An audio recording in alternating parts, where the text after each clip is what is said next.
Halo teman-teman semuanya, bagaimana kabarnya? Sekarang tanggal 5 Oktober jam 8:16 malam di New York. Di Indonesia udah tanggal 6 Oktober, di Amerika masih tanggal 5 Oktober. Ya, dan saya berharap semoga teman-teman bisa selalu sehat, karena sekarang kesehatan yang paling penting. Ya, oke, kita bertemu kembali di kuliah spiritual, dan di kuliah spiritual kali ini kita akan membahas tentang satu topik yang sangat menarik, yaitu tentang pentingnya kita menjaga pikiran. Oke. Nah, sebelum kita masuk ke dalam materi, saya ingin sedikit bercerita, dan cerita ini sebuah sharing ya, sebuah sharing apa yang saya lihat ketika saya melihat podcast dari Deddy Corbuzier ya. Jadi podcast Deddy pada saat itu mengundang seorang yang cukup concern dengan dunia kesehatan, yaitu Bapak Ade Rai.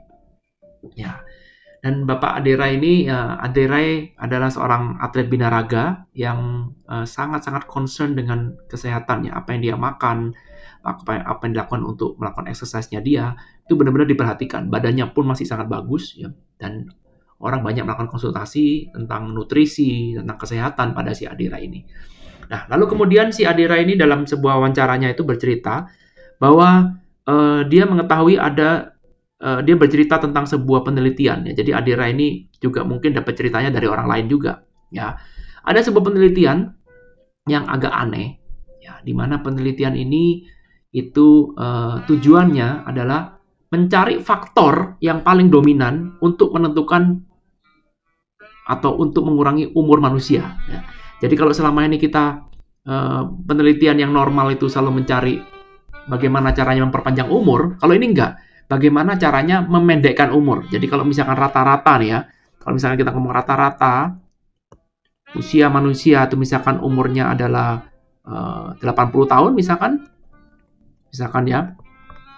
Maka sekarang bagaimana caranya supaya orang itu harus melakukan apa? Supaya umurnya bisa lebih rendah dari 80 tahun. Ya kalau bisa sebanyak mungkin. Ya kalau bisa umurnya se-early mungkin. Mungkin umur 40 udah mati. Ya atau mungkin umur 50 udah mati. Ya kalau perlu umur 20 mati lebih bagus lagi. Ya jadi aneh. Jadi ini adalah sebuah penelitian yang mencari faktor apa yang kira-kira bisa membuat manusia itu tidak bisa mencapai umur panjang. Ya kurang lebih seperti itu ya. Jadi semua orang pasti ingin mencapai umur panjang. Kalau bisa rata-rata 80 tahun, kalau bisa kita mati di 90, kalau bisa kita mati di 100 tahun, misalkan seperti itu. Ya, paham ya maksudnya ya.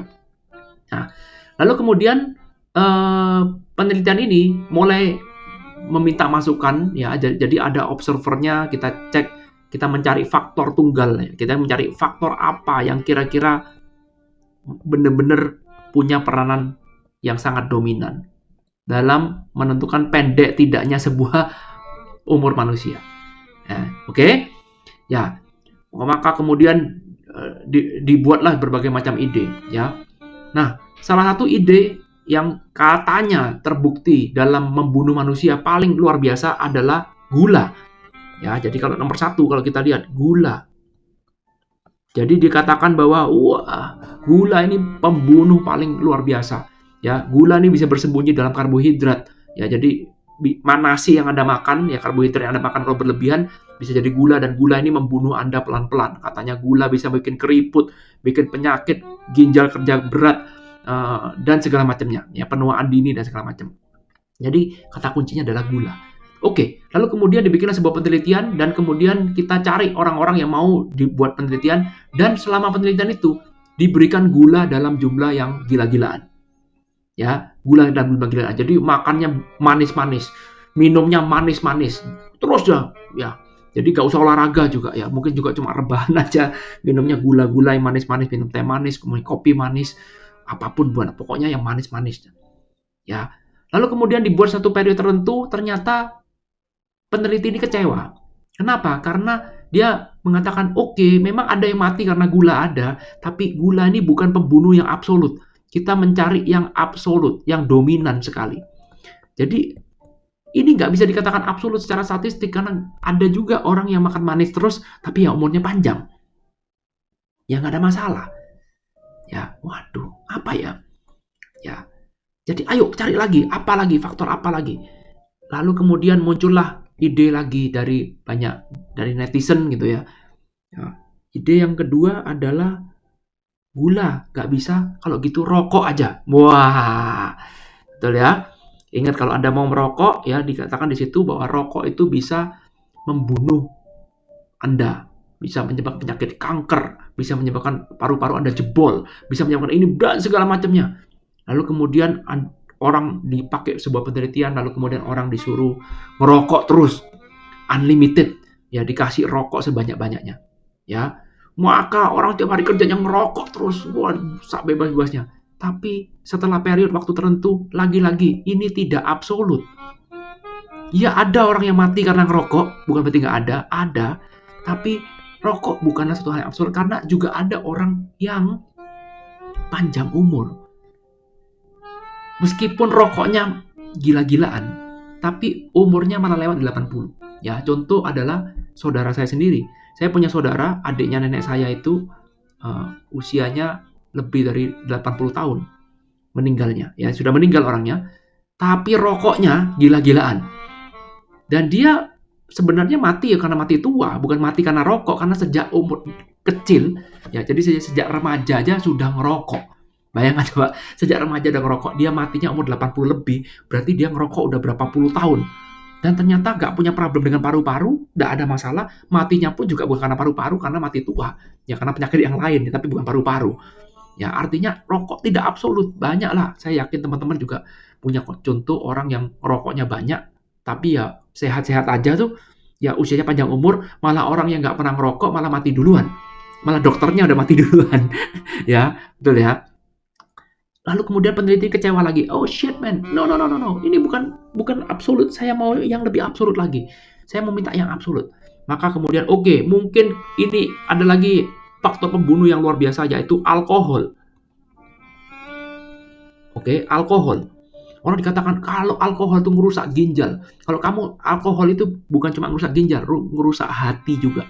Kamu kebanyakan minum alkohol, maka hatimu akan jadi bengkak. Kalau hatimu sudah bengkak, maka gagal hepar, gagal ginjal, cuci darah. Wah, ruwet terus pokoknya kamu pasti susah. Ya, lalu kemudian dibikinlah sebuah penelitian, dikasih minum alkohol terus. Mau mabuk, mau apa, terserah kamu dah. Pokoknya kamu akan minum alkohol terus banyak-banyaknya, unlimited, bebas. Ternyata lagi-lagi alkohol tidak absolut membunuh karena ada juga orang yang seperti Jackie Chan, ya pendekar mabuk, ya tapi ya nggak mati-mati. Ya hobinya mabuk tapi buktinya ya so far so good, ya nggak ada masalah. Ya buktinya umurnya masih panjang-panjang, so far so good. Ya memang ada orang yang mati karena alkohol, ada, tapi sekali lagi saya mau mencari satu hal yang absolut, yang pasti mati. Jangan ada mati, ada enggak, itu berarti tidak absolut. Paham ya? Lalu kemudian dibuat lagi, oh Pak, lemak, ya kolesterol, ya. Jadi daging itu katanya sumber penyakit, daging merah ini penyakitnya banyak sekali. Ini bisa membuat kolesterol kita naik, nanti darah kita jadi kental, darah tinggi dan segala macamnya. Ya, jadi lemak, daging, plus kalau perlu kita tambah lagi dengan garam. Karena satu paket biasanya ya. Kalau makan daging nggak ada garamnya kan nggak enak. Biasanya dagingnya garamnya banyak ya. Goreng-gorengan, yang ada makan kentang goreng, tambah makan steak, tambah garamnya kalau bisa dimaksimalkan. Ditambahi sedikit. Oke, ini katanya pembunuh Pak nomor satu. Ini sudah kena jantung koroner, kena segala macam. Ini sumbernya dari lemak. Oke, maka kita kumpulkan sebuah audiens. Kita kumpulkan sukarelawan. Tiap hari suruh makan lemak-lemak terus. Makan enak terus, pesta, makan rendang, makan soto babat, soto daging, hajar bleh, minyaknya maksimal, ya. Tapi sekali lagi, ada orang yang mati karena lemak, yes of course ada, tapi ada juga orang yang so far so good, biarpun makanannya daging semua, ternyata ya umurnya lewat 80 tahun dan nggak ada masalah itu, nggak ada masalah. Ya nggak usah jauh-jauh, saya sendiri menyaksikan kakeknya istri saya di hari akhirnya usia udah 80 tahun lebih, makannya lemak-lemak terus, daging terus, malah mengurangi makan sayur. Ya, malah dia so far so good, nggak ada masalah, sampai meninggalnya pun lewat umur 80 tahun. Malah orang yang jaga kesehatan katanya makan vegetarian, ya makan nggak mau zat pengawet, zat warna, malah mati duluan. Malah penyakitnya banyak. Ya, lagi-lagi tidak absolut. Ya, ini semua empat ini tidak absolut. Gula, rokok, alkohol, lemak tidak absolut. Peneliti ini kecewa. Oh shit, saya nggak mau nih. Saya mau cari apa, pasti ada yang absolut. Ya. Lalu kemudian sekarang karena semua faktor pembunuh ini sudah dipakai ya, faktor yang diduga membunuh manusia pada umumnya adalah ini, dipakai semua, ternyata tidak absolut, maka sekarang ada satu orang ya yang mengatakan, Pak, Bu, buat penelitian ini, yang membunuh manusia itu bukan makanan. Yang membunuh manusia adalah bagaimana kalau sekarang kita serang dari sektor pikiran. Oke. Bagaimana sektor pikiran itu kita buat orang itu jadi stres. Karena secara teori, kalau orang ini sudah stres, maka seluruh fungsi tubuhnya akan kacau balau. Sistem tubuhnya, sistem imun tubuhnya dia, bagaimana tubuh bisa menyembuhkan dirinya sendiri, itu akan sangat kacau. Nah, lalu kemudian orang ini berpikir, bener juga. Karena apa? Bisa jadi orang itu ngerokok banyak banget, tapi kalau pikirannya happy, ya, pikirannya tenang, bahagia, tidak stres, ya survive. Nggak ditakut-takuti sama dokter, ya, nggak percaya omongan dokter bahwa rokok itu bisa menyebabkan A, B, C, D, F, G, ya, dia akan so far baik-baik saja. Ya, dilihat, kita perhatikan polanya. Orang yang makan gula banyak misalkan, dan hidupnya nggak apa-apa, lihat orang itu punya belief system seperti apa. Benar juga, orang yang survive ya, gulanya tinggi, makan gula-gula terus, dia bisa survive karena apa? Dia mungkin tidak pernah ke dokter, ya. Atau nomor 2, dia tidak percaya omongan dokter, tidak percaya ilmu kesehatan. Dia merasa bahwa saya manusia super, it's okay. Saya nggak ada belief system bahwa gula merusak saya. Bagi saya gula adalah satu hal yang bagus, absolut. Kenapa tidak saya syukurin? Saya perlu gula. Dan tubuhnya mendadak bisa menerima itu, bertoleransi terhadap gula yang tinggi yang dimasukkan. Tubuhnya bisa tuh baik-baik saja, glukosnya bisa dikelola dengan baik. Ya, tidak perlu sampai jebol sistemnya, insulinnya bisa dikerjakan dengan bagus. Karena apa? Karena balik lagi pikiran. Pikirannya dia happy, nggak banyak pikiran, nggak percaya dogma bahwa gula yang banyak bisa bikin penyakit. Bener juga. Ya bener juga, diteliti ulang, dilihat orang-orang yang survive ini ternyata punya pola pikir yang berbeda dengan orang-orang yang tidak survive. Jadi bukan gulanya, bukan rokoknya, bukan alkoholnya, bukan lemaknya, tapi sikap kita menghadapi itu semua bagaimana. Itu yang terpenting. Kalau Anda sekarang sudah takut berlebihan, ya, sudah panik berlebihan, sudah menerima sebuah judgement bahwa Anda sekarang sudah lemaknya tinggi, Anda akan segera mati karena lemak, maka orang itu akan mati karena lemak beneran. Jadi yang menentukan adalah pikirannya. Benar juga. Berarti pikiran ini punya pengaruh yang sangat besar. Karena itu, ayo kita buat penelitian kita yang terakhir. Kita buat penelitian, kita bikin pikiran, serangnya dari pikiran, kita buat orang itu menjadi stres. Kita tambah beban hidupnya, kita buat suasana yang tidak enak, ya kita bikin suasana jadi stres. Maka apa yang terjadi, teman-teman? Yang terjadi adalah teori ini benar. Ketika Anda stres, maka biarpun Anda makan makanan yang bergizi tinggi, biarpun Anda makanan-makanan yang mungkin sehat, ya, yang memenuhi semua standar kesehatan, tapi kalau pikiran Anda stres, maka yang terjadi, tubuh Anda akan kacau balau, sistemnya akan gak karu-karuan, dan itu akan mempercepat Anda untuk menuju kematian. Dan ternyata betul, ketika ini sudah stres, dikasih makanan yang baik, ya, tapi kondisinya dibuat stres, depresi, rasa bersalah, ya, trauma, ya, terus kemudian kekhawatiran berlebihan, panic attack, terus itu dikasih dogma seperti itu terus, sehingga orang itu menjadi semakin stres. Dan ternyata betul, itu adalah cara paling cepat Anda untuk mati. Yes, ini adalah faktor yang absolut sekali. Benar. Tidak ada seorang pun yang bisa lolos dari faktor ini, yang disebut dengan faktor pikiran. Paham ya? Disebut dengan faktor pikiran. Karena itu, ya, ini pembunuh nomor 1 atau penyembuh nomor 1 adalah pikiran. Tubuh hanya mengikuti apa kata pikiran. Jadi sekarang 80-90% pikiranlah yang mengontrol segalanya. Jadi Anda boleh saja sekarang Anda kondisi ngerokok berat misalkan. Saya nggak bilang rokok bagus loh ya, nggak.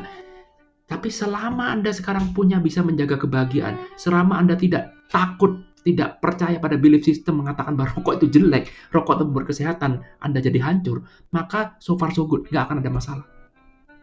Tapi kalau sekarang Anda tidak ngerokok, ya, hidup sehat, tapi pikiran Anda isinya penuh dengan kebencian, ya, tidak puas ini, tidak puas itu, banyak luka batin, takut ini, takut itu, khawatir ini, khawatir itu, maka apa yang terjadi? Yang terjadi Anda lebih cepat mati dibandingkan dengan orang yang ngerokoknya banyak tapi bahagia.